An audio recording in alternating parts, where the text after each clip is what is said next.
Hey guys, I'm sorry this isn't like my normal upload schedule, but I do have something to I just want to get something off my chest. Again, uh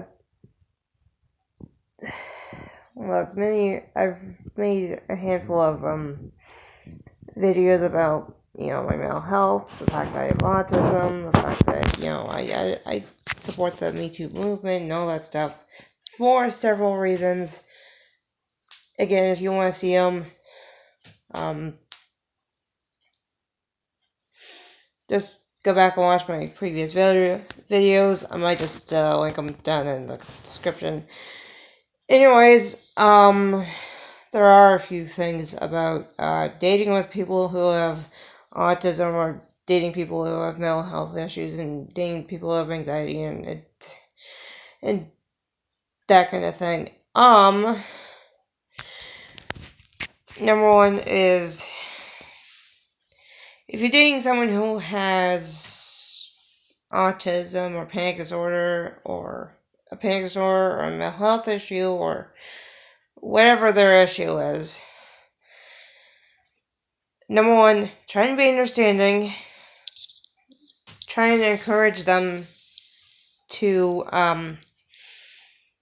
stay healthy. Try and encourage them to take their meds. Try and just, so just try and be positive in their life. Try and be their cheerleader. Try and, all that stuff. Just try and be supportive in any way, shape, or form. Don't try and change them. And another thing is, well, okay, here's something. If you do try and change them, you're doing something wrong.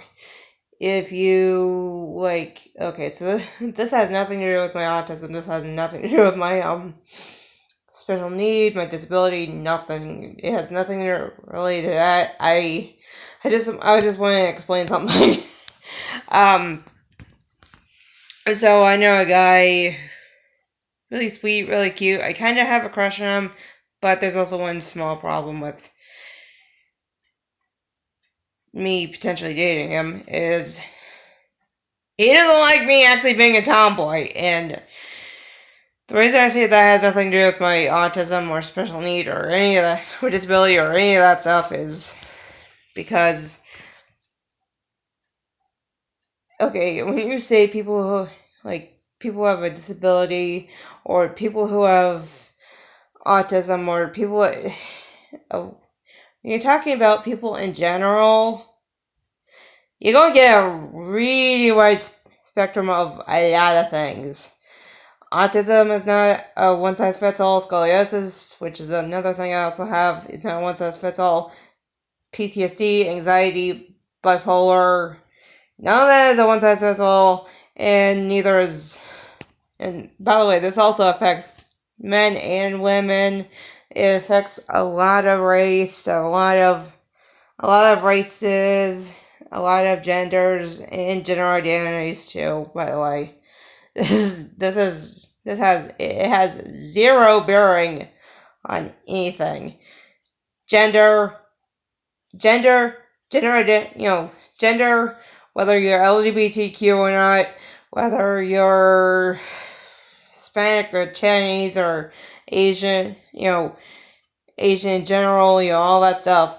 Nothing. This has mental illness, disability, how want to present yourself as tomboyish, girliness, whatever. That has nothing.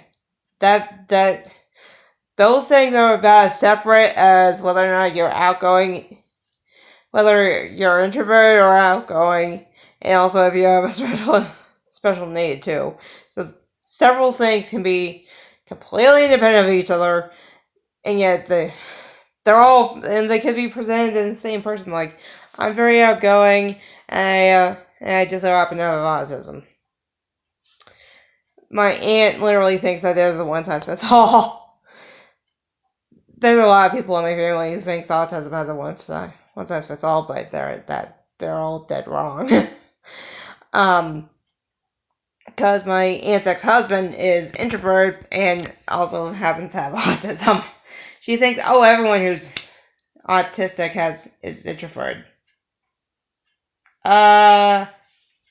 Hello, your niece, autistic, outgoing, personable.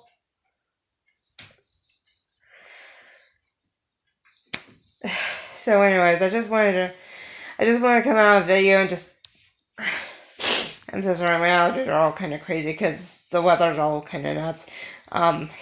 But just if you're dating someone who has any kind of issue, be supportive, try and be understanding, don't try and change the person, be their number one supporter.